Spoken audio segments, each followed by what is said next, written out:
Hey guys, HuskyUnit here, and I'm going to be bringing you a short guide on two pyro mechanics, the Flamethrower extension and the Airblast range. The Gyms has already done a video or two on the Flamethrower mechanics, so I will link them in the description. However, I wanted to do a short bit on the Flamethrower extension since he didn't mention it in his guides, and then I'll be doing a quick demonstration on the Airblast range for the pyro. So I should say straight off that I don't know this for certain, but this is what I've observed and what I believe is the case. If I am wrong and you have proof, then please show me and I will accept it. I will end up doing a redo of this video if that's the case.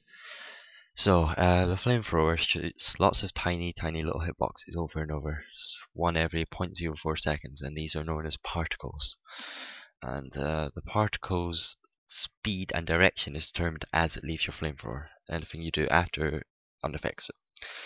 And the particle's lifetime is determined by time, not distance it travels. What this means is that there's two ways of controlling the direction of the particles. The first and most obvious thing that determines the particle's direction is where you're standing and where you're aiming. Almost every hitbox in TF2 comes from your right ear, I believe, apart from original and maybe melee, I don't know. So where you're standing will affect where they come from, and where you're aiming is where they will go generally. There's a slight randomness in the angle they will go, so they may deviate from the exact point you point to, but it will generally be in that area. The second thing, which isn't so obvious, is the direction you're traveling in as it leaves your flamethrower. Particles will inherit the momentum that you have as it's leaving the flamethrower. So if you're moving forward, the particle will also gain that extra forward momentum, etc. So that's quite an important feature of the flamethrower, especially for the topic of flamethrower extension. So that's the theory behind the flamethrower, and I'll be explaining the flamethrower extension and its practical applications. I'll be going into two different uses of flamethrower extension, the former being less practical but more obvious, and the first one will be forward flamethrower extension, where you're moving forward, and I'll show it in this clip here.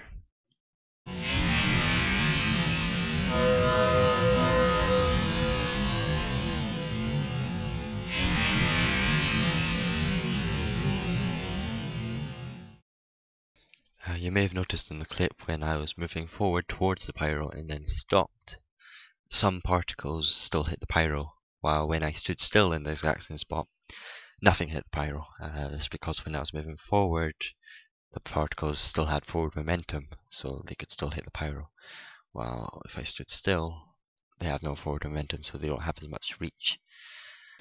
It's important to note that the flamethrower extension doesn't increase your range any more than if you're just running forward.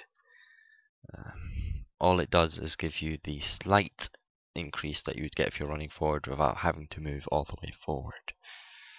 A lot of people seem to think that the flamethrower extension gives you greater range than just running forward, and that you can use it to catch scouts or something, which simply isn't true.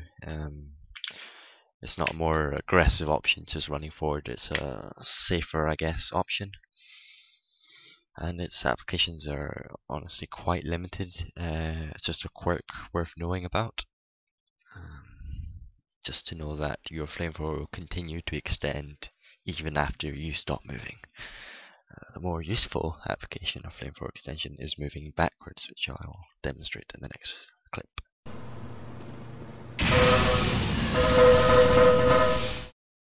So what's happening here is that as I'm moving backwards, the range of the flamethrower decreases as the particles have less forward momentum as I'm going backwards.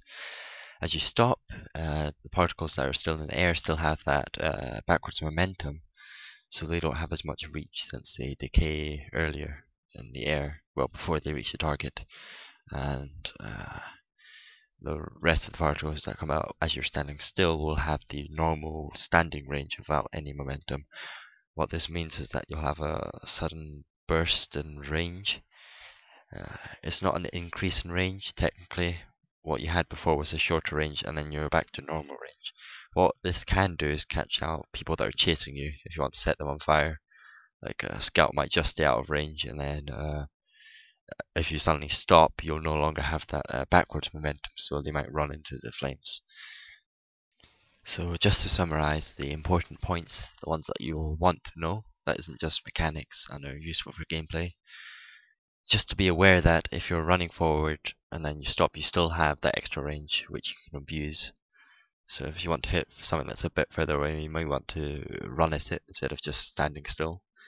Like if it's a dispenser that's just outside of range of your standing flamethrower. And if you're being chased by someone like a scout and you're just trying to flamethrower them, consider just suddenly moving forward or stopping instead of just constantly backtracking, since backtracking will decrease your flamethrower range. So I hope that helps you out. Hopefully you didn't just sit through 6 minutes of stuff you already know. If you did, I apologize. But it's fairly useful information. It's not something you'll use too often, but just to be aware of it in the back of your mind is a useful thing. I'm going to go into the Airblast range now. So I've got a short clip demonstrating the range. This will be a much shorter section. Before I start the clip, I'd like to apologize for the poor quality of it. I recorded it a while ago, and I forgot to keep the demo, so it's not fantastic, but it's enough to see, what's going on. So I'll pause it here, and this is about the maximum range that you can airblast at.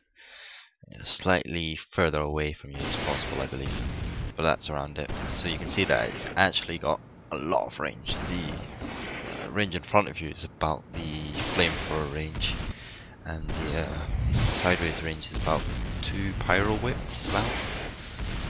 The hitbox is also rectangular, I believe, or very close to it. You can hit sideways rockets from very close as well as very far away. So I hope that helps.